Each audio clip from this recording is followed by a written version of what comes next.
ನಮಸ್ಕಾರ. ಈ ನ್ಯೂಸ್ ಟಿವಿಗೆ ಸ್ವಾಗತ. ನಾನು ಶ್ರಾವಣಿ. ಮೊದಲಿಗೆ ಹೆಡ್ಲೈನ್ಸ್.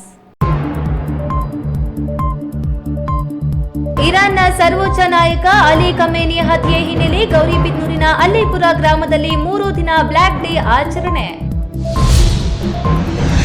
ಕ್ಷೇತ್ರದಲ್ಲಿ ನನ್ನ ಪ್ರೀತಿಸುವ ನನ್ನ ಯಶಸ್ವಿಗೆ ಶ್ರಮಿಸಲು ಎಷ್ಟು ಜನರಿದ್ದಾರೆ ಎಂದು ತಿಳಿದುಕೊಳ್ಳಲು ಅವಕಾಶ ಮಾಡಿಕೊಟ್ಟ ಮುನಿರಾಜುಗೆ ಶಾಸಕ ಎಸ್ಎನ್ ಸುಬ್ಬಾರೆಡ್ಡಿ ಧನ್ಯವಾದ. ಕೋಲಾರದ ಹೋಮ್ ಗಾರ್ಡ್ನಲ್ಲಿ ಲಂಚಾವತಾರ. ಲಂಚ ಸ್ವೀಕರಿಸುವಾಗ ರೆಡ್ ಹ್ಯಾಂಡ್ ಆಗಿ ತಗಲಾಕಿಕೊಂಡ 3 ಲಂಚಕೋರರು. ಚಿಕ್ಕಬಳ್ಳಾಪುರ ಬಿಪಿಎಚ್ಎಸ್ ಶಾಲೆಯಲ್ಲಿ ಹಳೆಯ ವಿದ್ಯಾರ್ಥಿಗಳಿಂದ ತುಂಬಿ ಆಚಾರ್ಯೋತ್ಸವ. ಗುರುಗಳಿಗೆ ಶಿಷ್ಯರಿಂದ ಭಕ್ತಿಪೂರ್ವಕ ವಂದನೆ.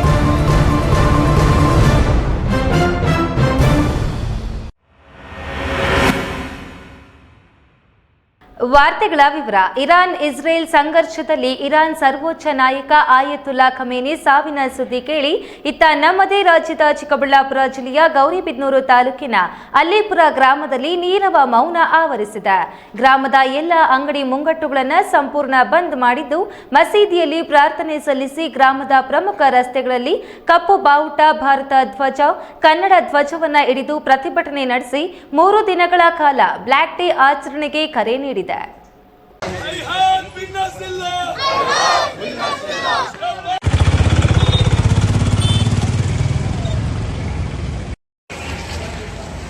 ಚಿಕ್ಕಬಳ್ಳಾಪುರ ಜಿಲ್ಲೆ ಗೌರಿಬಿದನೂರು ತಾಲೂಕು ಅಲ್ಲಿಪುರ ಗ್ರಾಮದಲ್ಲಿ ಸಾವಿರಾರು ಸಂಖ್ಯೆಯಲ್ಲಿ ಶಿಯಾ ಮುಸ್ಲಿಮರು ವಾಸ ಮಾಡುತ್ತಿದ್ದು, ಇರಾನ್ ಮತ್ತು ಅಲ್ಲಿಪುರದ ಮಧ್ಯೆ ಭಾವನಾತ್ಮಕ ಸಂಬಂಧವಿದೆ. ಈ ಗ್ರಾಮದ ಅನೇಕ ಯುವಕರು ಇರಾನ್ನಲ್ಲಿ ಉದ್ಯೋಗ ಮಾಡುತ್ತಿದ್ದಾರೆ ಹಾಗೂ ಉನ್ನತ ಶಿಕ್ಷಣ ಸಹ ಪಡೆಯುತ್ತಿದ್ದಾರೆ. ಇರಾನ್ ಇಸ್ರೇಲ್ ನಡುವಿನ ಸಂಘರ್ಷ ತೀವ್ರಗೊಂಡಿದ್ದು, ಅಮೆರಿಕ ಸೇನಾ ಪಡೆಗಳು ಇರಾನ್ ಮೇಲೆ ದಾಳಿ ನಡೆಸಿ ಶನಿವಾರ ತಡರಾತ್ರಿ ಇರಾನ್ನ ಪರಮೋಚ್ಚ ನಾಯಕ ಅಯತೊಲ್ಲಾ ಖಮೇನಿ ಬಂಗಲೆ ಮೇಲೆ ದಾಳಿ ನಡೆಸಿದ್ದು, 38 ವರ್ಷಗಳ ಸುದೀರ್ಘ ಆಡಳಿತ ನಡೆಸಿದ್ದ ಖಮೇನಿರನ್ನ ಹತ್ಯೆಗೈದಿದೆ. ಈ ಬಾಂಬ್ ದಾಳಿಯಲ್ಲಿ ಪುತ್ರಿ ಮತ್ತು ಮೊಮ್ಮಕ್ಕಳು ಸಾವನ್ನಪ್ಪಿದ್ದಾರೆ. ಈ ಸುದ್ದಿ ಪ್ರಚಾರವಾಗುತ್ತಿದ್ದಂತೆ ಗೌರಿಬಿದನೂರು ತಾಲೂಕಿನ ಅಲ್ಲಿಪುರ ಗ್ರಾಮದಲ್ಲಿ ಶೋಕದ ವಾತಾವರಣ ನಿರ್ಮಾಣವಾಗಿತ್ತು. ಸಾವಿರಾರು ಜನ ಯುವಕರು ಮೃತ ಖಮೇನಿಗೆ ಶ್ರದ್ಧಾಂಜಲಿ ಸಲ್ಲಿಸಿದರು. ಅಲ್ಲದೆ ಮನೆಗಳ ಮೇಲೆ ಕಪ್ಪು ಬಾವುಟವನ್ನ ಪ್ರದರ್ಶನ ಮಾಡಿದ್ದಾರೆ. ಇನ್ನು 1981ರಲ್ಲಿ ಖಮೇನಿರವರು ಗೌರಿಬಿದನೂರಿನ ಅಲ್ಲಿಪುರಕ್ಕೆ ಭೇಟಿ ನೀಡಿದ್ರು. ಇವರ ಹೆಸರಲ್ಲಿ ಆಸ್ಪತ್ರೆ ಸಹ ಈ ಗ್ರಾಮದಲ್ಲಿ ಇದೆ. ಖಮೇನಿ ಧರ್ಮಗುರು ಅಂದ್ರೆ ಇಲ್ಲಿನ ಜನರಿಗೆ ಪೂಜ್ಯ ಗೌರವ ಭಾವ. ಹಾಗಾಗಿ ಅವರ ಸಾವಿನ ಸುದ್ದಿಯಿಂದ ಅಲ್ಲಿಪುರ ಸ್ತಬ್ಧವಾಗಿದೆ. ಇನ್ನು ಅಲ್ಲಿಪುರದ ಕೆಲವರು ಧಾರ್ಮಿಕ ಶಿಕ್ಷಣ ಪಡೆಯುವ ಸಲುವಾಗಿ ಇರಾನ್ನಲ್ಲಿ ನೆಲೆಸಿದ್ದಾರೆ. ವೈದ್ಯಕೀಯ ಶಿಕ್ಷಣ ಸಹ ಕೆಲ ವಿದ್ಯಾರ್ಥಿಗಳು ಪಡೆದುಕೊಳ್ಳುತ್ತಿದ್ದಾರೆ. ಇರಾನ್ನಲ್ಲಿ ಯುದ್ಧ ಆದ್ರೆ ಇಲ್ಲಿನ ಜನರ ಹೃದಯ ಕಲಕುತ್ತೆ. ತಮ್ಮವರಿಗೆ ಏನಾಯಿತು ಅನ್ನೋ ಆತಂಕ ಮನೆ ಮಾಡಿದೆ. ಸದ್ಯ ಅಲ್ಲಿಪುರ ಗ್ರಾಮ ಮೌನಕ್ಕೆ ಜಾರಿದೆ. ಇವತ್ತು ಇಡೀ ಪ್ರಪಂಚದ ಹ್ಯುಮನಿಟಿ ಐಡಲ್ ಆದಂಥ ಖಾಮನಿ ಸಾಹೇಬ್ ಕೊಲೆ ಮಾಡಿದಂಥ ಅಮೆರಿಕ ಮತ್ತು ಇಸ್ರಾಯಿಲ್ ದಾಳಿ ಮಾಡಿ ನೆನ್ನೆ ಇವತ್ತು ಸತ್ತೋಗಿದ್ದಾರೆ, ತೀವ್ರವಾಗಿದೆ. ಟೆರರಿಸ್ಟ್ ಅಟ್ಯಾಕ್ ಆಗಿದಂಥ ಅಮೆರಿಕ ಮತ್ತು ಇಸ್ರಾಯಿಲ್ ಇವರು ಇಡೀ ಪ್ರಪಂಚಕ್ಕೆ ಒಂದು idol. Not a Shia communities, not a ಆ ಕಮ್ಯುನಿಟಿ ಅಲ್ಲ, ಇನ್ಸಾನ್ ಹ್ಯುಮನಿಟಿಗೆ ಕೆಲಸ ಮಾಡಿದಂಥ ವ್ಯಕ್ತಿ ಇವರು. ಇಡೀ ಲೈಫ್ ಕೊಟ್ಟಿರೋದು ಫಾರ್ ಹ್ಯುಮನಿಟಿಗೆ ಅಷ್ಟೇ. ಇನ್ನು ಬಿಟ್ಟರೆ ಇವರು ಕೊಟ್ಟಿರೋಂಥ ಮೆಸೇಜ್ ಏನಾದನು ಆಗಲಿ ಈ ಪ್ರಪಂಚಕ್ಕೆ ಒಳ್ಳೆ ವಾತಾವರಣ ಇರಬೇಕಂತೆ ಇಷ್ಟು ದಿವಸ ಕಷ್ಟಪಡಿದಂಥ ಖಮೇನಿ ಸಾಹೇಬ್ಗೆ ಇವತ್ತು ಈ ಟೆರರಿಸ್ಟ್ ಆದಂಥ ಅಮೇರಿಕಾ, ಇಸ್ರಾಯಿಲ್ ಹಾಗೂ ಕೆಲವು ಅರಬ್ ಕಂಟ್ರೀಸ್ ಕೂಡ ಇನ್ವಾಲ್ವ್ ಇದೆ ಇದರಲ್ಲಿ. ಯಾಕಂದರೆ ಅರಬ್ ಕಂಟ್ರೀಸ್ ಆದಂಥ ಬರೀ ಹೆಸರಷ್ಟೇ ಅವ್ರು ಇರೋದು, ಕೆಲಸ ಏಜೆಂಟ್ ಆಗಿ ಮಾಡ್ತಾರೆ ಅವರು ಇಸ್ರಾಯಿಲ್ಗೆ ಮಾತ್ರ ಅಷ್ಟೇ. ಇವತ್ತು ಇಡೀ ಪ್ರಪಂಚಕ್ಕೆ ನಾವು, ಯಾಕಂದರೆ ಇವರು ನಾವು ಏನು ಹೇಳೋಕ್ಕಾಗಲ್ಲ, ಅಷ್ಟು ವಾತಾವರಣ ಆಗಿದೆ. ಅಲ್ಲಿಪುರದಲ್ಲಿ 3 ದಿವಸ ಕ್ಲೋಸ್ ಮಾಡಿದ್ದಾರೆ ಅಂಗಡಿಗಳೆಲ್ಲ. ಸುದ್ದಿ ತಿಳಿಯುತ್ತಿದ್ದಂತೆ ಪೊಲೀಸ್ ಪಡೆಗಳೊಂದಿಗೆ ಜಿಲ್ಲಾ ರಕ್ಷಣಾಧಿಕಾರಿ ಕುಶಾಲ್ ಚೌಕ್ಸಿ ಅಲ್ಲಿಪುರಕ್ಕೆ ಭೇಟಿ ನೀಡಿ ಮುಖಂಡರೊಂದಿಗೆ ಮಾತುಕತೆ ನಡೆಸಿದ್ದು, ಇಡೀ ಗ್ರಾಮದಾದ್ಯಂತ ಬಿಗಿ ಪೊಲೀಸ್ ಭದ್ರತೆಯನ್ನ ಕೈಗೊಂಡಿದ್ದು, ಜಿಲ್ಲಾ ರಕ್ಷಣಾಧಿಕಾರಿಗಳು ಗ್ರಾಮದಲ್ಲೇ ಮುಖಾಂ ಹೂಡಿದ್ದಾರೆ. ಶೋಕಾಚರಣೆ ಮಾಡ್ತಾ ಇದ್ದಾರೆ ಈ ಊರಲ್ಲಿ. ಔಟ್ ಆಫ್ ದಟ್ ಈಗ ಫಸ್ಟ್ ಡೇ ಇವತ್ತು ಸ್ವಂತ ಇಷ್ಟದಿಂದ ಅಂಗಡಿ ಕ್ಲೋಸ್ ಮಾಡಿದ್ದಾರೆ ಎಲ್ಲರೂ. ಸುಮಾರು ಅಂಗಡಿ ವಗैरह ಓಪನ್ ಕೂಡ ಇದೆ. ಅವರಿಗೂ ಕೂಡ ಏನೂ ಬಲವಂತವಾಗಿ ಏನೂ ಕ್ಲೋಸ್ ಮಾಡೋಕ್ಕೆ ಹೇಳ್ತಾ ಇಲ್ಲ. ಯಾರು ಸ್ವಂತ ಇಷ್ಟದಿಂದ ಕ್ಲೋಸ್ ಮಾಡಿದ್ದಾರೆ ಅದು ಎಲ್ಲ ಅಂಗಡಿ ವगैरह ಕ್ಲೋಸ್ ಇದೆ. ನಾಳೆಯಿಂದ ಎಲ್ಲ ಅಂಗಡಿ ಓಪನ್ ಆಗುತ್ತೆ. 3 ದಿನ ಅದು ಶೋಕಾಚರಣೆ ಇದೆ. ಅಲ್ಲಿ ಜೊತೆಗೆ ಇವತ್ತು 2:30 ಒಂದು ಪ್ರೇಯರ್ಸ್ ಮಾಡಿಕೊಂಡು ಮಸ್ಜಿದಿಯಲ್ಲಿ ಪ್ರೊಸೆಷನ್ ಮಾಡ್ತಾರೆ. ಆಮೇಲೆ ಪ್ರೊಸೆಷನ್ ಮುಗಿಸ್ಕೊಂಡು ನಾಳೆಯಿಂದ ನಾರ್ಮಲ್ ಅಂಗಡಿ ವगैरह ಎಲ್ಲ ಓಪನ್ ಮಾಡ್ತಾರೆ. ನಾವು ಈಗ ಅಂಜುಮನ್ ಕಮಿಟಿ ಕಡೆಯಿಂದ ಇನ್ಫಾರ್ಮೇಷನ್ ಕಲೆಕ್ಟ್ ಮಾಡಿದ್ದೀವಿ. ಟೋಟಲ್ ಅರೌಂಡ್ 115 to 120 ಮೆಂಬರ್ಸ್ ಇರಾನಲ್ಲಿ ಇದ್ದಾರೆ. ನಮ್ಮ ಅಲಿಪುರ ಕಡೆಯಿಂದ ಸುಮಾರು ಜನ ಬಿಸ್ನೆಸ್ ಮಾಡ್ತಾ ಇದ್ದಾರೆ ಇರಾನಲ್ಲಿ, ಮತ್ತು ಬೇರೆ ಸ್ಟೂಡೆಂಟ್ಸ್ ಕೂಡ ಇದ್ದಾರೆ. ಅದು ಲಿಸ್ಟ್ ನಾವು ತಗೊಂಡಿದ್ದೀವಿ. ನಮ್ಮ ಮೇಲಧಿಕಾರಿ ಜೊತೆ ಅದನ್ನು ಶೇರ್ ಮಾಡಿ ಮುಂದೆ ಏನು ಆ್ಯಕ್ಷನ್ ತಗೋಬೇಕು ಆ ವಿಚಾರ ಬಗ್ಗೆ ಅದು ಅವರ ಜೊತೆ ಡಿಸ್ಕಸ್ ಮಾಡ್ತೀವಿ. ಪ್ರದೀಪ್, ಈ ನ್ಯೂಸ್ ಟಿವಿ, ಗೌರಿಬಿದನೂರು. ಕ್ಷೇತ್ರದಲ್ಲಿ ನನ್ನ ಪ್ರೀತಿಸುವ ಹಾಗೂ ನನ್ನ ಯಶಸ್ವಿಗೆ ಶ್ರಮಿಸಲು ಎಷ್ಟು ಜನರಿದ್ದಾರೆ ಎಂದು ತಿಳಿದುಕೊಳ್ಳಲು ಅವಕಾಶ ಮಾಡಿಕೊಟ್ಟ ಸಿ ಮುನಿರಾಜುಗೆ ಧನ್ಯವಾದಗಳು ಎಂದು ಶಾಸಕ ಎಸ್ಎನ್ ಸುಬ್ಬಾರೆಡ್ಡಿ ತಿಳಿಸಿದರು.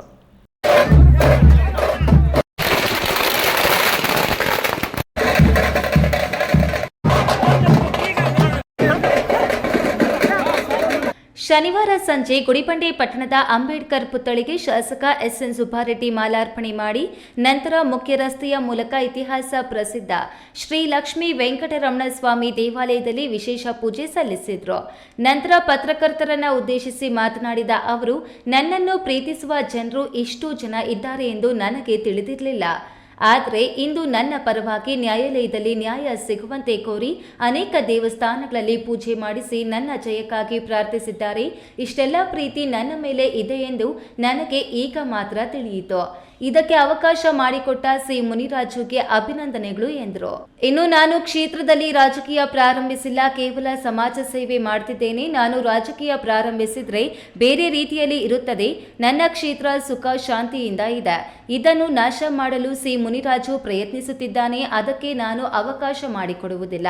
ನನ್ನ ಮುಖ್ಯ ಗುರಿ ಜನ ಸೇವೆ ಮಾತ್ರ. ನನಗೆ ಇಷ್ಟೆಲ್ಲ ಪ್ರೀತಿ ಕೊಟ್ಟ ನಿಮಗೆ ಧನ್ಯವಾದಗಳು ಎಂದು ಜನರಿಗೆ ತಿಳಿಸಿದ ಅವರು, ನಾನು ಯಾವುದೇ ಅವ್ಯವಹಾರ ಹಾಗೂ ಅಕ್ರಮಗಳು ಮಾಡಿಲ್ಲ. ಒಂದು ವೇಳೆ ನಾನು ಅಕ್ರಮ ಆಸ್ತಿ ಸೇರಿ ಇತರೆ ಯಾವುದೇ ಅವ್ಯವಹಾರಗಳು ಮಾಡಿದ್ದಲ್ಲಿ ಬನ್ನಿ, ಮುಖಾಮುಖಿ ಕುಳಿತು ಚರ್ಚಿಸೋಣ. ಚರ್ಚೆಗೆ ನಾನು ಸಿದ್ಧನಿದ್ದೇನೆ ಎಂದು ಸಿ ಮುನಿರಾಜುಗೆ ಚರ್ಚೆಗೆ ಆಹ್ವಾನಿಸಿದರು. ನನಗೆ ಮೋಸ ಆಗಿದೆ ಇಲ್ಲೋ ಅಂತ ರೀ, ನನಗೆ ಪಾರ್ಟಿ ಇಲ್ದಿರಾನೆ ಈ ಪಾಪ ಈ ಜನರು, ಬಡ ಜನರು 33,000 ಇಂಡಿಪೆಂಡೆಂಟಲ್ಲಿ ನಿಂತಾಗ ನನಗೆ ಮೆಜಾರಿಟಿ ಕೊಟ್ಟಿದ್ದಾರೆ ರೀ. 2ನೇ ಸಲ 16,000 ಕೊಟ್ಟಿದ್ದಾರೆ ರೀ. ಮೊನ್ನೆ 19,175 ಕೊಡ್ತಾರೆ ರೀ. ನಾನು ಕೆಲಸ ಮಾಡಲಿಂದ ಫಸ್ಟ್ ಟೈಮ್ಗೆ ಓಡಿಸೋರು ನಾನು ಬೆಂಗಳೂರಿಗೆ. ಅಷ್ಟೋ ಇಷ್ಟು ಬಡವ್ರ ಕೆಲಸ ಮಾಡ್ತಾಯಿದ್ದೀನಿ. ಈ ಭಾಗದಲ್ಲಿದ್ದೀನಿ. ವಾರಕ್ಕೆ 5 ದಿವಸ ಬರ್ತೀನಿ, ಮನೆ ಹತ್ರ ಇರ್ತೀನಿ, ಕಷ್ಟ ಕೇಳ್ತಾ ಇದ್ದೀನಿ. ಅದಕ್ಕೆ ನನಗೆ ಇವತ್ತು ಈ ಜನರ ಪಾಪ ಪ್ರೀತಿ ಪ್ರೇಮ ಹೆಚ್ಚಾಗಿರೋಕ್ಕೆ ಕಾರಣ. ನನಗೊಂದಂತೂ ಮುನಿರಾಜಿಗೆ ನಿಮ್ಮ ಮಾಧ್ಯಮಕ್ಕೆ ಥ್ಯಾಂಕ್ಸ್ ಹೇಳ್ತೀನಿ. ಯಾಕಂದರೆ ನನಗಿಷ್ಟು ಜನರಲ್ಲಿ ಪ್ರೀತಿ ಪ್ರೇಮ ಇದೆ ಅಂತ ಗೊತ್ತಿರಲಿಲ್ಲ. ಅವ್ನು ಮಾಡಿದ ಕೆಲಸದಿಂದ ಈಗ ನನಗೆ ಗೊತ್ತಾಗ್ತದೆ ಏನಪ್ಪ ಇಷ್ಟು ಪಾಪ ಪ್ರೀತಿ ಪ್ರೇಮ ಇದೆ. ಆದ್ದರಿಂದ ನಿಜವಾಗ್ಲೂ ಈ ಪ್ರೀತಿ ಪ್ರೇಮ ನಾನು ಯಾವ ಜನ್ಮದಲ್ಲಿ ನಾನು ನಮ್ಮ ತಂದೆ ನಮ್ಮ ತಾಯಿ ಮಾಡಿ ಪುಣ್ಯನೋ ಇಷ್ಟು ಪ್ರೀತಿ ತೋರಿಸ್ತಾ ಇದ್ದಾರೆ. ಖಂಡಿತವಾಗ್ಲೂ ಈ ವೆಂಕಟರಮಣ ಸನ್ನಿಧಿಯಲ್ಲಿ ಹೇಳ್ತೀನಿ, ನಾನು ಮ್ಯಾಕ್ಸಿಮಮ್ ನೀವು ಆಸೆ ಪಟ್ಟಿರೋಷ್ಟು ದಿನ MLA ಆಗಿರ್ತೀನಿ. MLA ಇಲ್ಲ ಅಂದ್ರೆ ಸಾಯೋ ತನಕ ಈ ಬಡ ಜನರ ಸೇವೆ ಮಾಡ್ಕೊಂಡಿರ್ತೀನಿ. ಈ ವೇಳೆ ತಾಲೂಕಿನ ಹಲವು ಕಾಂಗ್ರೆಸ್ ಕಾರ್ಯಕರ್ತರೊಂದಿಗೆ ಶ್ರೀ ಲಕ್ಷ್ಮೀ ವೆಂಕಟರಮಣ ಸ್ವಾಮಿ ದೇವಾಲಯದಲ್ಲಿ ವಿಶೇಷ ಪೂಜೆ ಸಲ್ಲಿಸಿದರು. ಮಂಜುನಾಥ್ ಬಿ, ಈ ನ್ಯೂಸ್ ಟಿವಿ, ಗುಡಿಬಂಡೆ.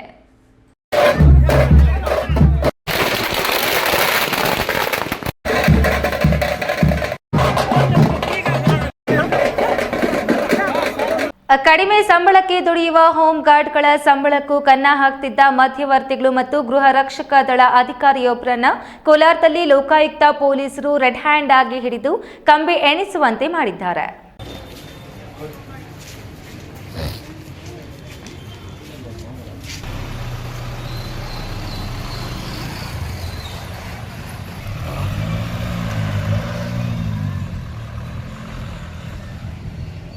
ದಿನಗೂಲಿ ಆಧಾರದ ಮೇಲೆ ನೇಮಕಗೊಳ್ಳುವ ಬಡಪಾಯಿ ಹೋಮ್ ಗಾರ್ಡ್ಗಳ ಬಳಿಯೂ ಲಂಚ ಪಡೆಯುತ್ತಿದ್ದ ಗೃಹ ರಕ್ಷಕ ಅಧಿಕಾರಿ ಸೇರಿದಂತೆ ಮಧ್ಯವರ್ತಿಗಳನ್ನು ಲೋಕಾಯುಕ್ತ ಪೊಲೀಸರು ದಾಳಿ ನಡೆಸಿ ಲಂಚ ಸ್ವೀಕರಿಸುವಾಗ ರೆಡ್ ಹ್ಯಾಂಡ್ ಆಗಿ ಹಿಡಿದಿದ್ದಾರೆ.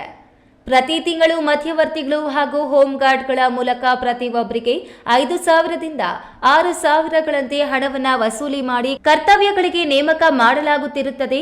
ದಿನೇ ದಿನೇ ಇದು ಹೆಚ್ಚಾಗುತ್ತಿದ್ದ ಕಾರಣ ಮುರಳಿ ಎಂಬುವವರು ದೂರನ್ನ ಲೋಕಾಯುಕ್ತಕ್ಕೆ ಸಲ್ಲಿಸಿದ್ದರ ಮೇರೆಗೆ ಲೋಕಾಯುಕ್ತ ಅಧಿಕಾರಿಗಳು ದಾಳಿ ನಡೆಸಿ ಈಗಾಗಲೇ ಫೋನ್ ಪೇ ಮೂಲಕ 5,000 ರೂಗಳನ್ನು ಸ್ವೀಕರಿಸಿದ್ದು, ಉಳಿದ 1,000 ರೂಗಳನ್ನು ಲಂಚವಾಗಿ ಸ್ವೀಕರಿಸುವ ವೇಳೆ ಹೋಮ್ ಗಾರ್ಡ್ ಮಂಜುನಾಥ್, ಮಧ್ಯವರ್ತಿ ಮುನಿಯಪ್ಪ ಹಾಗೂ master kingpin home guard ಬೋಧಕ ಮಹೇಶ್ ರನ್ನು ರೆಡ್ ಹ್ಯಾಂಡ್ ಆಗಿ ಲೋಕಾಯುಕ್ತ ಅಧಿಕಾರಿಗಳು ಬಂಧಿಸಿ ತನಿಖೆ ಮುಂದುವರೆಸಿದ್ದಾರೆ. ಸತೀಶ್, ಈ ನ್ಯೂಸ್ ಟಿವಿ, ಕೋಲಾರ. ಇದೀಗ ವಿರಾಮದ ನಂತರ ಈ ನ್ಯೂಸ್ ಟಿವಿ ಮುಂದುವರಿಯುತ್ತದೆ. ಹರಿ ಪೈಪ್ಸ್ ಕಳೆದ 16 ವರ್ಷಗಳಿಂದ ರೈತರಿಗೆ ಡ್ರಿಪ್ ಮಟೀರಿಯಲ್ಸ್ ಪೂರೈಸಿ ವಿಶ್ವಾಸಾರ್ಹತೆಗೆ ಪಾತ್ರರಾಗಿರುವ ಹರಿ ಪೈಪ್ಸ್ನ ಯುವ ರೈತ ಹರೀಶ್ ಗೌಡ ಈಗ ತಮ್ಮದೇ ಆದ ಸ್ವಂತ ಹರಿ ಪೈಪ್ಸ್ ತಯಾರಿಕಾ ಘಟಕವನ್ನ ತೆರೆದಿದ್ದು, ಗುಣಮಟ್ಟದ ಹನಿ ಮತ್ತು ತುಂತುರು ನೀರಾವರಿಯ ಎಲ್ಲ ರೀತಿಯ ಪೈಪ್ಸ್ ಫಿಟ್ಟಿಂಗ್ಸ್ಗಳು ರಿಯಾಯಿತಿ ದರದಲ್ಲಿ ಲಭ್ಯವಿದೆ. ಹಳೆಯ ಡ್ರಿಪ್ ಪೈಪ್ಗಳನ್ನು ತೆಗೆದುಕೊಂಡು ಎಕ್ಸ್ಚೇಂಜ್ ಮಾಡಲಾಗುತ್ತದೆ. ವಿವಿಧ ಬೆಳೆಗಳಿಗೆ ಗುಣಮಟ್ಟದ ಮಲ್ಚಿಂಗ್ ಪೇಪರ್ ಲಭ್ಯವಿದೆ.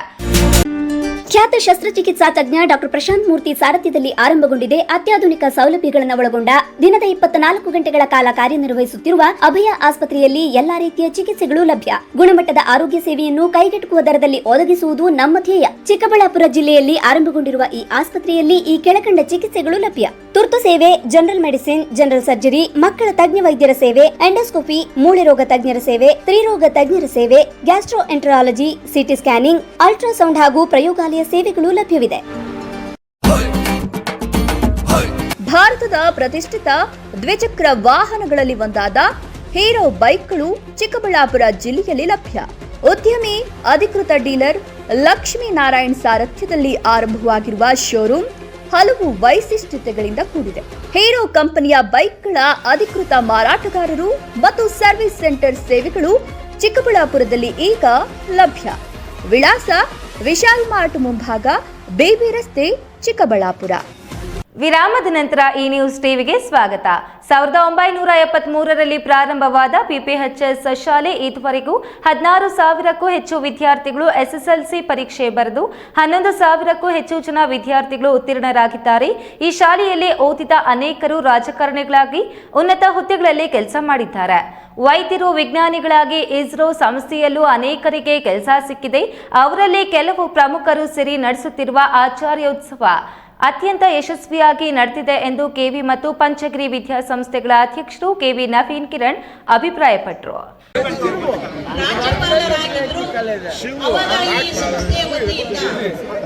ಸೇವೆಯನ್ನು ಮಾಡೋದಕ್ಕೆ ನಮ್ಮೆಲ್ಲರಿಗೂ ಸ್ಫೂರ್ತಿಯನ್ನ ನೀಡಿದೆ. ಲೇಟ್ ಆಗಿ ಬಂದಿಲ್ಲ. ಚಿಕ್ಕಬಳ್ಳಾಪುರ ನಗರದಲ್ಲಿ ಮೊಟ್ಟ ಮೊದಲ ಖಾಸಗಿ ಶಾಲೆಯಾಗಿ ಪ್ರಾರಂಭಗೊಂಡು ಅನುದಾನಿತ ಶಾಲೆಯಾಗಿ ಗುರುತಿಸಿಕೊಂಡಿರುವ ಪಂಚಗಿರಿ ಬೋಧನಾ ಪ್ರೌಢಶಾಲೆ ಪಿಪಿಎಚ್ಎಸ್ ಶಾಲೆಯಲ್ಲಿ ಇಂದು ಹಳೆ ವಿದ್ಯಾರ್ಥಿಗಳಿಂದ ಅದ್ದೂರಿ ಆಚಾರ್ಯೋತ್ಸವ ಕಾರ್ಯಕ್ರಮ ಹಮ್ಮಿಕೊಳ್ಳಲಾಗಿತ್ತು. ಕಾರ್ಯಕ್ರಮದಲ್ಲಿ ಶಾಲೆ ಪ್ರಾರಂಭವಾದಾಗಿನಿಂದ ಇದುವರೆಗೂ ಶಿಕ್ಷಕರಾಗಿ ಕೆಲಸ ಮಾಡಿದ ಎಲ್ಲರನ್ನೂ ಸ್ಮರಿಸುವ ಕೆಲಸವನ್ನ ಹಳೆ ವಿದ್ಯಾರ್ಥಿಗಳ ತಂಡ ನೆರವೇರಿಸಿತು. ಶಾಲೆ ಪ್ರಾರಂಭವಾಗಿ 53 ವರ್ಷಗಳು ಕಳೆದಿದ್ದು, ಆಗಿಂದ ಇದುವರೆಗೂ ನಿವೃತ್ತಿ ಹೊಂದಿದ ಶಿಕ್ಷಕರನ್ನ ಸ್ವತಃ ಹಳೆ ವಿದ್ಯಾರ್ಥಿಗಳೇ ಕರೆತಂದು ಸನ್ಮಾನಿಸಿ ಅವರ ಚರಿತ್ರೆಯನ್ನ ಮೆಲುಕು ಹಾಕುವ ಕೆಲಸ ಮಾಡಿದ್ದಾರೆ. ಮೃತಪಟ್ಟ ಶಿಕ್ಷಕರ ಭಾವಚಿತ್ರಕ್ಕೆ ನಮನ ಸಲ್ಲಿಸಿ ಅವರ ಜೀವಿತಾವಧಿ ವೇಳೆ ಒಡನಾಟ ಬಗ್ಗೆ ಮೆಲುಕು ಹಾಕಿದ್ರು. ಬಹಳ ವರ್ಷಗಳ ನಂತರ ಒಂದು ಕಡೆ ಸೇರಿದ ಅವರವರ ಕ್ಲಾಸ್ ಮೇಟ್ಸ್, ಸೀನಿಯರ್ಸ್, ಜೂನಿಯರ್ಸ್ ತಾವು ಈ ಶಾಲೆಯಲ್ಲಿ ಓದುವ ವೇಳೆ ಮಾಡುತ್ತಿದ್ದ ತರಲೆ ಬಗ್ಗೆ ವಿಚಾರ ವಿನಿಮಯ ಮಾಡಿಕೊಂಡ್ರು. ಅಪರೂಪಕ್ಕೆ ಎಲ್ಲರನ್ನ ಒಂದು ಕಡೆ ಸೇರಿಸಿ ಒಟ್ಟಿಗೆ ಭೋಜನ ಸವಿದು ಈಗ ಏನು ಕೆಲಸ ಮಾಡ್ತಿದ್ದಾರೆ, ಎಲ್ಲಿ ವಾಸವಾಗಿದ್ದಾರೆ, ಅವರ ಸಂಸಾರ ಸಾಗರ ಕಾರ್ಯ ವೈಖರಿ ಮಾತನಾಡಿಕೊಂಡ ಸ್ನೇಹಿತರು ಎಲ್ರಿಗೂ ಏರ್ಪಡಿಸಿದ್ದ ಭೋಜನ ಕೂಟದಲ್ಲಿ ರುಚಿಕರ ಊಟ ಸವಿದ್ರು. ಈ ವೇಳೆ ಮಾತನಾಡಿದ ಕೆವಿ ಮತ್ತು ಪಂಚಗಿರಿ ವಿದ್ಯಾಸಂಸ್ಥೆ ಅಧ್ಯಕ್ಷ ಕೆವಿ ನವೀನ್ ಕಿರಣ್, 1989ರಲ್ಲಿ ನಾನು ಇದೇ ಶಾಲೆಯಲ್ಲಿ ಸೇರಿ ವಿದ್ಯಾಭ್ಯಾಸ ಕಲಿತೆ. ಈ ಶಾಲೆ 1973ರಲ್ಲಿ ಪ್ರಾರಂಭವಾದ ಈ ಶಾಲೆ ಸುಮಾರು 16,000 ಜನರಿಗೆ ವಿದ್ಯಾಭ್ಯಾಸ ಕಲಿಸಿದೆ. 70ರಿಂದ 80ರ ದಶಕದಲ್ಲಿ ಎಸ್ಎಸ್ಎಲ್ಸಿ ಪಾಸಾದರೆ ಸಾಕು, ಅವನಿಗೆ ಒಳ್ಳೆ ಗೌರವ ಸಿಗೋದು. ಈಗ ಒಬ್ಬರು ಇಬ್ಬರು ಫೇಲ್ ಆದ್ರೂ ಅಂತಹ ಶಾಲೆ ಬಗ್ಗೆ ಅಸಡ್ಡೆ ಭಾವನೆ ಬರುತ್ತೆ. ಇಲ್ಲಿ ಸೇರಿರುವ ಹಳೆ ವಿದ್ಯಾರ್ಥಿಗಳೇ ಈ ಅರ್ಥಪೂರ್ಣ ಕಾರ್ಯಕ್ರಮ ನಡೆಸಿಕೊಟ್ಟಿದ್ದಾರೆ. 1 ವಾರದಿಂದ ಕಾರ್ಯಕ್ರಮ ಯಶಸ್ವಿಗೊಳಿಸಲು ಶ್ರಮ ಪಟ್ಟಿದ್ದಾರೆ. ಇಲ್ಲಿ ಕಲಿತು ಉನ್ನತ ಶಿಕ್ಷಣಕ್ಕೆ ಹೋದವರಲ್ಲಿ ವೈದ್ಯರು, ವಿಜ್ಞಾನಿಗಳು ಆಗಿದ್ದಾರೆ. ವಿದೇಶಗಳಲ್ಲೂ ಕೆಲಸ ಮಾಡ್ತಿದ್ದಾರೆ. ರಾಜಕಾರಣಿಗಳಾಗಿ ಉನ್ನತ ಸ್ಥಾನಗಳಲ್ಲಿ ಕೆಲಸ ಮಾಡಿದವರು ಇದ್ದಾರೆ ಎಂದರು. ನಾವು ಹಳೆಯ ವಿದ್ಯಾರ್ಥಿಗಳು ಎಲ್ಲರೂ ಸಹ ಸೇರಿ ಕಳೆದ 2 ತಿಂಗಳಿಂದ ಸತತವಾಗಿ ಒಂದು ಪ್ರಯತ್ನ ಮತ್ತು ಸತತವಾಗಿ ಸಭೆಗಳನ್ನು ಸೇರಿ ಇವತ್ತು ಆ ದಶಕದಲ್ಲಿ ಯಾರು ಇಲ್ಲಿ ವಿದ್ಯಾರ್ಥಿಗಳಿಗೆ ಬೋಧನೆಯನ್ನು ಮಾಡಿದ್ರು, ಶಿಕ್ಷಕರಾಗಿ ಕಾರ್ಯನಿರ್ವಹಿಸಿದ್ರು, ಆ ಶಿಕ್ಷಕರು ಎಲ್ಲರನ್ನೂ ಸಹ ಅವರ ಮನೆಗೆ ಹೋಗಿ ಕರೆದುಕೊಂಡು ಬಂದು ಇವತ್ತು ಅವರಿಗೆ ತಕ್ಕ ಮಟ್ಟದಲ್ಲಿ ಒಂದು ಆಚಾರ್ಯೋತ್ತಮ ಪ್ರಶಸ್ತಿ ಅಂತ ಅವರಿಗೆ ನೀಡಿ ಗೌರವಿಸ್ತಕ್ಕಂಥ ಕೆಲಸವನ್ನ ಹಳೆಯ ವಿದ್ಯಾರ್ಥಿಗಳು ಎಲ್ಲರೂ ಸಹ ಸೇರಿ ಮಾಡ್ತಾ ಇದ್ದೀವಿ. ನಮಗೆ ತುಂಬಾ ಸಂತೋಷ ಆಗಿದೆ. ಏನು ಅಂತಂದ್ರೆ ಕೆಎಸ್ ನಾರಾಯಣಸ್ವಾಮಿ, ಈ ನ್ಯೂಸ್ ಟಿವಿ, ಚಿಕ್ಕಬಳ್ಳಾಪುರ.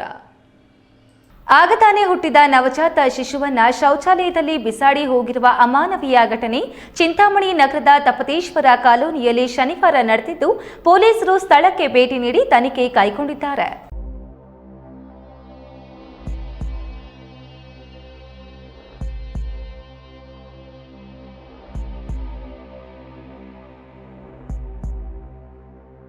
ಚಿಂತಾಮಣಿ ನಗರದ ತಪತೇಶ್ವರ ಕಾಲೋನಿಯ ವಾರ್ಡ್ ನಂಬರ್ 17ರ ನಿವಾಸಿ ನರಸಿಂಹಪ್ಪರವರಿಗೆ ಸೇರಿದ ಮನೆಯ ಶೌಚಾಲಯದಲ್ಲಿ ಶನಿವಾರ ಸಂಜೆ ಆಗ್ತಾನೆ ಹುಟ್ಟಿದ ನವಜಾತ ಶಿಶುವನ್ನ ಬಿಸಾಡಿ ಹೋಗಿದ್ದಾರೆ. ಅಕ್ಕಪಕ್ಕದವರು ಶೌಚಾಲಯದಲ್ಲಿನ ನವಜಾತ ಶಿಶು ಕಂಡು ಕೂಡಲೇ ಚಿಂತಾಮಣಿ ನಗರ ಠಾಣೆಯ ಪೊಲೀಸರಿಗೆ ವಿಷಯವನ್ನ ಮುಟ್ಟಿಸಿದ್ದಾರೆ.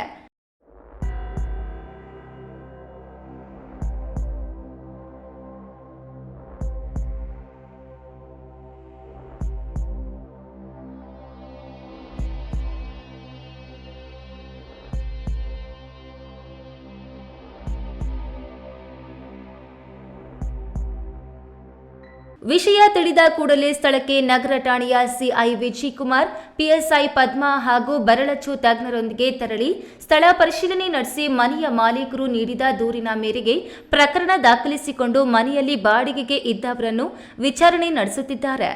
ಬಿ ದೇವಪ್ಪ, ಈ ನ್ಯೂಸ್ ಟಿವಿ, ಚಿಂತಾಮಣಿ. ಹಳೆ ದ್ವೇಷದ ಹಿನ್ನೆಲೆಯಲ್ಲಿ ತಾನು ಕೇಳಿದಷ್ಟು ಹಣ ಕೊಡಲಿಲ್ಲ, ನಾನು ಹೇಳಿದವರಿಗೆ ಕೆಲಸ ಮಾಡಿಕೊಡ್ಲಿಲ್ಲ ಅನ್ನೋ ದ್ವೇಷ ಇಟ್ಟುಕೊಂಡು ಮನೆ ಮುಂದೆ ನಿಲ್ಲಿಸಿದ್ದ ಟ್ರ್ಯಾಕ್ಟರ್ಗೆ ರಾತ್ರೋರಾತ್ರಿ ಬೆಂಕಿ ಇಟ್ಟು ಅದೇ ಗ್ರಾಮದ ವ್ಯಕ್ತಿ ಪರಾರಿಯಾಗಿದ್ದಾರೆ. ಆತನನ್ನ ಹಿಡಿದು ತಂದು ಕಾನೂನು ರೀತಿಯ ಕ್ರಮ ಜರುಗಿಸಿ ನಮಗಾದ ನಷ್ಟಕ್ಕೆ ಪರಿಹಾರ ಕೊಡಿಸಿ ಎಂದು ಪೊಲೀಸ್ ಠಾಣೆಯಲ್ಲಿ ದೂರು ಕೊಟ್ಟು 1 ವಾರ ಕಳೆಯುತ್ತಿದ್ರು. ಯಾವುದೇ ಕ್ರಮ ಜರುಗಿಸಿಲ್ಲ ಎಂದು ಆ ಗ್ರಾಮದ ರೈತರು ಕಣ್ಣೀರು ಹಾಕಿದ್ದಾರೆ. ಅದ್ಯಾವ ಊರು, ಯಾರ ಟ್ರ್ಯಾಕ್ಟರ್ ಗೊತ್ತಾಗಬೇಕಾ? ಈ ಸುದ್ದಿ ನೋಡಿ.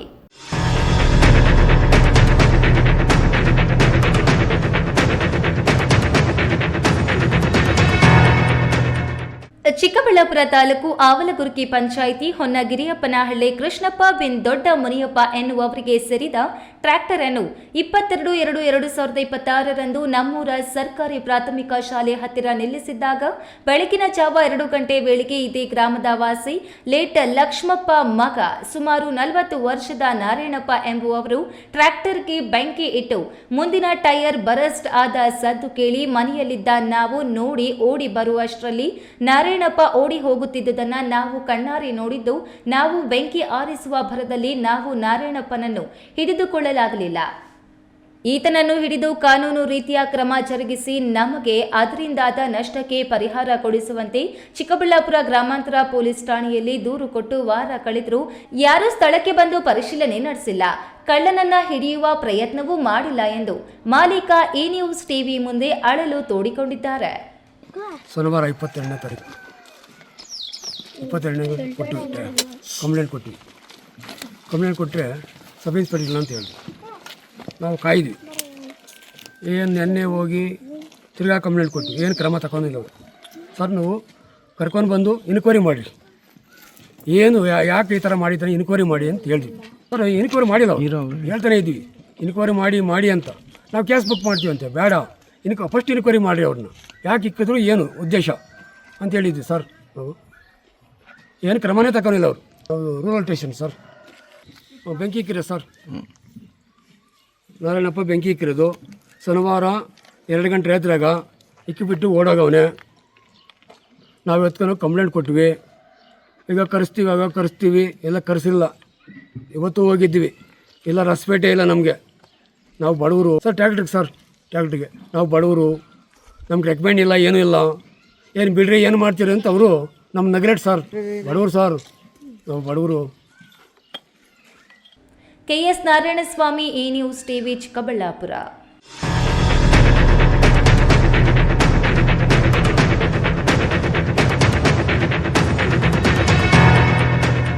ಕಣಚೇನಹಳ್ಳಿ ಹೊರವಲಯದ ಪುರಾಣ ಪ್ರಸಿದ್ಧ ಶ್ರೀ ಮುನೇಶ್ವರ ಸ್ವಾಮಿ ದೇವಾಲಯದಲ್ಲಿ 46ನೇ ವಾರ್ಷಿಕೋತ್ಸವದ ಅಂಗವಾಗಿ ಶ್ರೀ ಗಣೇಶ, ವೀರಭದ್ರ ಸ್ವಾಮಿ, ಶ್ರೀ ಮುನೇಶ್ವರ ಸ್ವಾಮಿ ಮತ್ತು ಅಕ್ಕಯ್ಯಮ್ಮ ದೇವರಿಗೆ ವಿಶೇಷ ಪೂಜೆ ನೆರವೇರಿಸಲಾಯಿತು.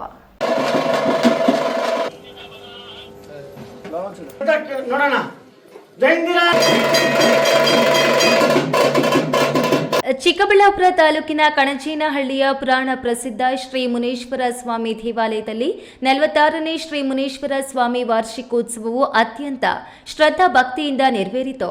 ಶ್ರೀ ಬಾಬಾ ಗುರೂಜಿ ಅವರ ಆಶೀರ್ವಾದದೊಂದಿಗೆ ಶ್ರೀ ಅಯ್ಯಪ್ಪ ಸ್ವಾಮಿಗಳ ನೇತೃತ್ವದಲ್ಲಿ ಶ್ರೀಮತಿ ರತ್ನಮ್ಮ ಹಾಗೂ ಶ್ರೀ ಅಪ್ಪಯ್ಯಣ್ಣ ಅವರ ಸಮ್ಮುಖದಲ್ಲಿ ಭಕ್ತರ ಸಹಕಾರದಿಂದ ಶ್ರೀ ಗಣೇಶ, ವೀರಭದ್ರ ಸ್ವಾಮಿ, ಶ್ರೀ ಮುನೇಶ್ವರ ಸ್ವಾಮಿ ಮತ್ತು ಅಕ್ಕಯ್ಯಮ್ಮ ದೇವರಿಗೆ ಅಭಿಷೇಕ ಪೂಜೆ ನೆರವೇರಿಸಲಾಯಿತು. ಈ ಸಂದರ್ಭದಲ್ಲಿ ಮಾತನಾಡಿದ ದೇವಸ್ಥಾನದ ಅರ್ಚಕರಾದ ಅಯ್ಯಪ್ಪ ಸ್ವಾಮಿ, ಈ ದೇವಸ್ಥಾನವು ಪುರಾತನ ಇತಿಹಾಸ ಹೊಂದಿದ್ದು ಕಳೆದ 45 ವರ್ಷಗಳಿಂದ ಜನರ ಒಳಿತಿಗಾಗಿ ವಾರ್ಷಿಕೋತ್ಸವದ ಅಂಗವಾಗಿ ಹೋಮ, ಹವನ, ಯಜ್ಞ, ದೇವರ ಮೆರವಣಿಗೆ ಸೇರಿದಂತೆ ಹಲವು ಧಾರ್ಮಿಕ ಕೈಂಕರ್ಯಗಳು ನಿರಂತರವಾಗಿ ನಡೆಯುತ್ತಿವೆ ಎಂದು ತಿಳಿಸಿದರು. ಆಮೇಲಕ್ಕ ಅಕ್ಕಯ್ಯಮ್ಮನವರು, ಆಮೇಲಕ್ಕ ಗಣಪತಿ, ವೀರಭದ್ರ ಸ್ವಾಮಿ, ಭದ್ರಕಾಳಮ್ಮನು, ನವಗ್ರಹಗಳ ಪೂಜೆಗಳು, ಎಲ್ಲ ದೇವತೆಗಳಿಗೂ ದೇವರುಗಳಿಗೆಲ್ಲನೂ ಪೂಜೆ ಕಾರ್ಯಕ್ರಮ ಇದ್ದಾವೆ. 46 ವರ್ಷದಿಂದನೂ ಇದೇ ಪ್ರಕಾರವಾಗಿ ಪೂಜೆ ಕಾರ್ಯಕ್ರಮ ನಡೆಸ್ಕೊಂಬರ್ತಾ ಇದ್ದೀನಿ. ಎಲ್ಲ ಭಕ್ತಾಗಳು ಬಂದು ಈ ದೇವರುಗಳಿಗೆ ಬಂದು ಪೂಜೆ ಕಾರ್ಯಕ್ರಮಗಳೆಲ್ಲ ಮಾಡಿಸ್ಕೊಂಡು ದೇವರಿಗೆಲ್ಲ ಅನ್ನ ಪ್ರಸಾದ ಎಲ್ಲ ಮಾಡಿಸ್ಕೊಂಡು ದೇವರಿಗೆಲ್ಲ ಕೃಪೆ ಆಗಲಿ ಅಂತ ಹೇಳ್ಬಿಟ್ಟು ನಾವು ಕೇಳ್ಕೊತಾ ಇದ್ದೀರಿ. ಅವರು ಬೆಳಗ್ಗೆಯಿಂದ ಬರ್ತಾ ಇದ್ದಾರೆ, ದೇವ್ರ ಪೂಜೆ ಮಾಡಿಸ್ಕೊತಾ ಇದ್ದಾರೆ, ಓದ್ತಾ ಇದ್ದಾರೆ. ಇಂದಿನ ಧಾರ್ಮಿಕ ಕಾರ್ಯಕ್ರಮದಲ್ಲಿ ನೂರಾರು ಭಕ್ತರು ಭಾಗವಹಿಸಿ ದೇವರ ಕೃಪೆಗೆ ಪಾತ್ರರಾದರು. ಇದೇ ಸ್ಥಳದಲ್ಲಿ ಇಂದು ರಾತ್ರಿಗೆ ಸಾಸೂಲ ಚಿನ್ನಮ್ಮ ನಾಟಕ ಏರ್ಪಡಿಸಲಾಗಿದೆ. ಕೆಎಸ್ ನಾರಾಯಣಸ್ವಾಮಿ, ಈ ನ್ಯೂಸ್ ಟಿವಿ, ಚಿಕ್ಕಬಳ್ಳಾಪುರ.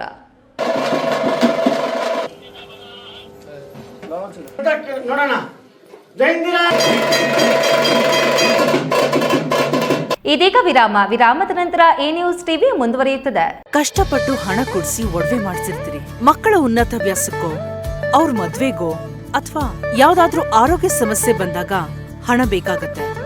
ಆ ಚಿನ್ನವನ್ನ ಮಾರೋಕೆ ಅಂತ ಹೋದಾಗ ಬೇಕಾ ಬಿಟ್ಟಿ ಬೆಲೆ ಕೇಳ್ತಾರೆ ಅನ್ನೋ ಚಿಂತೆಲಿದ್ದೀರಾ? ಇನ್ನು ಮುಂದೆ ಆ ಚಿಂತೆ ಮಾಡೋ ಪ್ರಮೇಯನೇ ಇಲ್ಲ. ಹಿಂದೆ ಹಿಂದೂಸ್ತಾನ್ ಗೋಲ್ಡ್ ಕಂಪನಿಗೆ ಬನ್ನಿ. ತಾವು ಅಡ ಇಟ್ಟಿರೋ ಚಿನ್ನವನ್ನ ತಕ್ಷಣ ಬಿಡಿಸಿ ಇಂದಿನ ಆನ್ಲೈನ್ ಬೆಲೆಗೆ ಕೊಂಡ್ಕೊಂಡು ಕೂಡಲೇ ಬಾಕಿ ಹಣವನ್ನ ನಿಮ್ ಕೈ ಕೊಡ್ತಾರ. ನಿಮ್ಮ ಕನಸಿನ ಸಾಕಾರಕ್ಕೆ ಜೊತೆ ಆಗ್ತಾರೆ. ಹಿಂದೂಸ್ತಾನ್ ಗೋಲ್ಡ್ ಕಂಪನಿ, ಇದು ನಿಮ್ಮ ಕಂಪನಿ ಅಲ್ಲ, ನಮ್ಮೆಲ್ಲರ ಕಂಪನಿ. ನನ್ನ ಕನಸು ಡಾಕ್ಟರ್ ಆಗೋದು. ಡಾಕ್ಟರ್ ಆಗೋದು ನನ್ನ ಕನಸು. ಮಗಳು ಡಾಕ್ಟರ್ ಆಗ್ಲಿ ಅನ್ನೋದು ನನ್ನ ಕನಸು. ಕನಸು ಎಲ್ಲರಿಗೂ ಇರುತ್ತದೆ. ಮಗನು ಡಾಕ್ಟರ್ ಆಗ್ಬೋದೇನ್ರಿ? ನನ್ನ ಕನಸು ಡಾಕ್ಟರ್ ಆಗೋದು. ಕನಸು ಎಲ್ಲರ ಹಕ್ಕು. ಆದರೆ ಕನಸು ನನಸಾಗಲು ಬೇಕು ನಂಬಿಕೆ, ಛಲ ಮತ್ತು ಪರಿಶ್ರಮ. Neat academy. ವಿರಾಮದ ನಂತರ ಈ ನ್ಯೂಸ್ ಟಿವಿಗೆ ಮತ್ತೆ ಸ್ವಾಗತ. ಇದೀಗ ಸಂಕ್ಷಿಪ್ತ ಸುದ್ದಿಗಳು. ಚಿಂತಾಮಣಿ ತಾಲೂಕು ಕೊಂಗನಹಳ್ಳಿ ಹಾಲು ಉತ್ಪಾದಕರ ಸಹಕಾರ ಸಂಘದ ಆಡಳಿತ ಮಂಡಳಿ 2021ನೇ ಇಸವಿಯಿಂದ 5 ವರ್ಷಗಳ ಕಾಲ ಉತ್ತಮವಾಗಿ ಆಡಳಿತವನ್ನು ನಡೆಸಿಕೊಂಡು ಬರುತ್ತಿರುವುದರ ಜೊತೆಗೆ 5 ವರ್ಷಗಳಿಂದ ಹಾಲು ಉತ್ಪಾದಕರಿಗೆ 15 ಲಕ್ಷ ರು ತನಕ ಬೋನಸ್ ಹಣವನ್ನು ಕೊಡುವುದರ ಮೂಲಕ ಸಂಘವನ್ನು ಅಭಿವೃದ್ಧಿ ಪಥದತ್ತ ಕೊಂಡೊಯ್ಯುತ್ತಿದ್ದಾರೆ. ಗುಣಮಟ್ಟವನ್ನ ಕಾಪಾಡಿಕೊಳ್ಳಬೇಕೆಂಬ ಸದುದ್ದೇಶದಿಂದ ಎಲ್ಲ ಹಾಲು ಉತ್ಪಾದಕರಿಗೆ ಭಾನುವಾರ ಸಂಘದ ಆವರಣದಲ್ಲಿ ಉಚಿತವಾಗಿ ಹಾಲಿನ ಕ್ಯಾನ್ಗಳನ್ನು ವಿತರಣೆ ಮಾಡಿದ್ರು. ಈ ಸಂದರ್ಭದಲ್ಲಿ ಕೊಂಗನಹಳ್ಳಿ ಹಾಲು ಉತ್ಪಾದಕರ ಸಹಕಾರ ಸಂಘದ ಅಧ್ಯಕ್ಷ ಎಂ ವೆಂಕಟೇಶಮೂರ್ತಿ, ಉಪಾಧ್ಯಕ್ಷ ಎಂ ನಾರಾಯಣಸ್ವಾಮಿ, ನಿರ್ದೇಶಕರಾದ K V Nanjundagowda, K M Kamareddy, Srinivasappa, K R Nagesh, K M Devaraj, K L Muniraja, Nanjamma, K V Srinivasa Murthy ಮತ್ತಿತರರು ಉಪಸ್ಥಿತರಿದ್ದರು. ದೇವನಹಳ್ಳಿ ತಾಲೂಕಿನ ಆವತಿ ಗ್ರಾಮಾಂತರ ಪ್ರೌಢಶಾಲೆಯಲ್ಲಿ ಆಂಗ್ಲ ಮಾಧ್ಯಮ ನೂತನ ಶಾಲಾ ಕಟ್ಟಡ ಉದ್ಘಾಟನಾ ಸಮಾರಂಭ ನೆರವೇರಿತು. ಜಿಲ್ಲಾ ಉಸ್ತುವಾರಿ ಸಚಿವ ಕೆಎಚ್ ಮುನಿಯಪ್ಪ, ಸಂಸದ ಡಾಕ್ಟರ್ ಕೆ ಸುಧಾಕರ್ ಹಾಗೂ ಇತರ ಗಣ್ಯರು ಕಟ್ಟಡವನ್ನು ಉದ್ಘಾಟಿಸಿದರು. ಶಾಲಾ ಆಡಳಿತ ಮಂಡಳಿಯ ಅಧ್ಯಕ್ಷ ಎನ್ಆರ್ ಪ್ರಕಾಶ್ ಅಧ್ಯಕ್ಷತೆಯಲ್ಲಿ ಕಾರ್ಯಕ್ರಮ ನಡೆಯಿತು. ಶಾಲಾ ಮಕ್ಕಳು ಸಾಂಸ್ಕೃತಿಕ ಕಾರ್ಯಕ್ರಮಗಳಿಂದ ಸಮಾರಂಭಕ್ಕೆ ಮೆರುಗು ತಂದರು. ಕರ್ನಾಟಕ ಜಲಿಯನ್ ವಾಲಾಬಾಗ್ ಎಂದೇ ಪ್ರಸಿದ್ಧವಾಗಿರುವ ವಿದುರಾಶ್ವತ್ಥದಲ್ಲಿ ಸ್ಥಳೀಯ ಬ್ರಾಹ್ಮಣ ಸೇವಾ ಟ್ರಸ್ಟ್ ರವರಿಂದ ನಿರ್ಮಾಣವಾದ ನೂತನ ಕಲ್ಯಾಣ ಮಂಟಪವು ಮಾರ್ಚ್ 8 ಭಾನುವಾರದಂದು ಉದ್ಘಾಟನೆ ಆಗಲಿದೆ ಎಂದು ತಾಲೂಕು ಬ್ರಾಹ್ಮಣ ಸೇವಾ ಟ್ರಸ್ಟ್ ಅಧ್ಯಕ್ಷರಾದ ಉದ್ಯಮಿ ದೊಡ್ಡ ಕುರುಕೋಡು ರಾಜೇಂದ್ರ ಪ್ರಸಾದ್ ಸುದ್ದಿಗೋಷ್ಠಿಯಲ್ಲಿ ತಿಳಿಸಿದರು. ಮಹಾಭಾರತ ಕಾಲದಲ್ಲಿ ವಿದುರನು ತೀರ್ಥಯಾತ್ರೆಗೆಂದು ಇಲ್ಲಿಗೆ ಬಂದು ಇಲ್ಲಿನ ಮೈತ್ರೇಯ ಋಷಿಗಳ ಆಶ್ರಮದಲ್ಲಿ ಆಶ್ರಯ ಪಡೆದು ಇಲ್ಲಿ ಅಶ್ವತ್ಥ ವೃಕ್ಷ ನೆಟ್ಟಿದ್ದ ಸವಿ ನೆನಪಿಗಾಗಿ ಮೈತ್ರೇಯಿ ಋಷಿ ಹೆಸರನ್ನ ನೀಡಲಾಗಿದೆ. ಮಾರ್ಚ್ 8 ಭಾನುವಾರ ದೇವತಾ ಪೂಜೆ, ಅಷ್ಟದ್ರವ್ಯ ಗಣಪತಿ ಹೋಮ, ಲಕ್ಷ್ಮೀನಾರಾಯಣ ಹವನ, ಗೋಪೂಜೆ, ಗಂಗಾ ಪೂಜೆ, ದ್ವಾರ ಪೂಜೆ, ಮಹಾಮಂಗಳಾರತಿ ಮುಂತಾದ ಧಾರ್ಮಿಕ ಕಾರ್ಯಕ್ರಮಗಳು ನಡೆಯಲಿವೆ ಎಂದರು. ಈ ವೇಳೆ ಟ್ರಸ್ಟ್ನ ಪದಾಧಿಕಾರಿಗಳಾದ ರಘು ಸುಬ್ಬಾರಾವ್ ಕುಮಾರ್, ಗುರುರಾಜರಾವ್, ಶ್ರೀಪತಿ ಉಪೇಂದ್ರ ರಾವ್, ಶ್ರೀನಿವಾಸ ರಾವ್ ಸೇರಿದಂತೆ ಇನ್ನಿತರರು ಉಪಸ್ಥಿತರಿದ್ದರು. ಧರ್ಮಸ್ಥಳ ಗ್ರಾಮಾಭಿವೃದ್ಧಿ ಯೋಜನೆ ಟ್ರಸ್ಟ್ ವತಿಯಿಂದ ತುಮಕೂರು ಜಿಲ್ಲೆಯ ಕೊರಟಗೆರೆ ತಾಲೂಕಿನ ಗಂಟಿಗಾನಹಳ್ಳಿ ಮುದ್ದಯ್ಯನವರಿಗೆ ಮಂಜೂರಾಗಿರುವ ವಾತ್ಸಲ್ಯ ಮನೆಯನ್ನು ಹಸ್ತಾಂತರಿಸಲಾಯಿತು.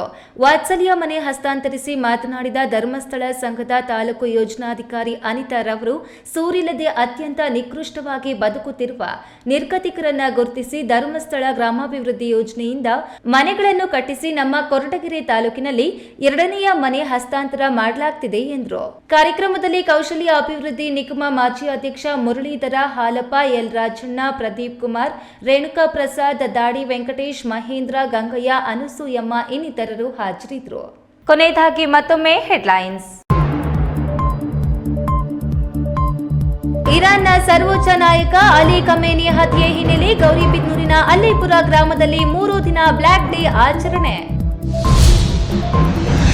ಕ್ಷೇತ್ರದಲ್ಲಿ ನನ್ನ ಪ್ರೀತಿಸುವ, ನನ್ನ ಯಶಸ್ವಿಗೆ ಶ್ರಮಿಸಲು ಎಷ್ಟು ಜನರಿದ್ದಾರೆ ಎಂದು ತಿಳಿದುಕೊಳ್ಳಲು ಅವಕಾಶ ಮಾಡಿಕೊಟ್ಟ ಮುನಿರಾಜುಗೆ ಶಾಸಕ ಎಸ್ಎನ್ ಸುಬ್ಬಾರೆಡ್ಡಿ ಧನ್ಯವಾದ.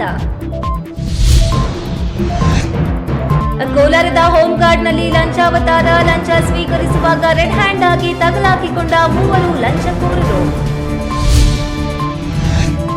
ಚಿಕ್ಕಬಳ್ಳಾಪುರ ಬಿಪಿಎಚ್ಎಸ್ ಶಾಲೆಯಲ್ಲಿ ಹಳೆಯ ವಿದ್ಯಾರ್ಥಿಗಳಿಂದ ಅದ್ದೂರಿ ಆಚಾರ್ಯೋತ್ಸವ, ಗುರುಗಳಿಗೆ ಶಿಷ್ಯರಿಂದ ಭಕ್ತಿಪೂರ್ವಕ ವಂದನೆ. ದಿನನಿತ್ಯದ ಸುದ್ದಿ ಸ್ವಾರಸ್ಯಕ್ಕಾಗಿ ತಪ್ಪದೇ ವೀಕ್ಷಿಸಿ ಎ ನ್ಯೂಸ್ ಟಿವಿ.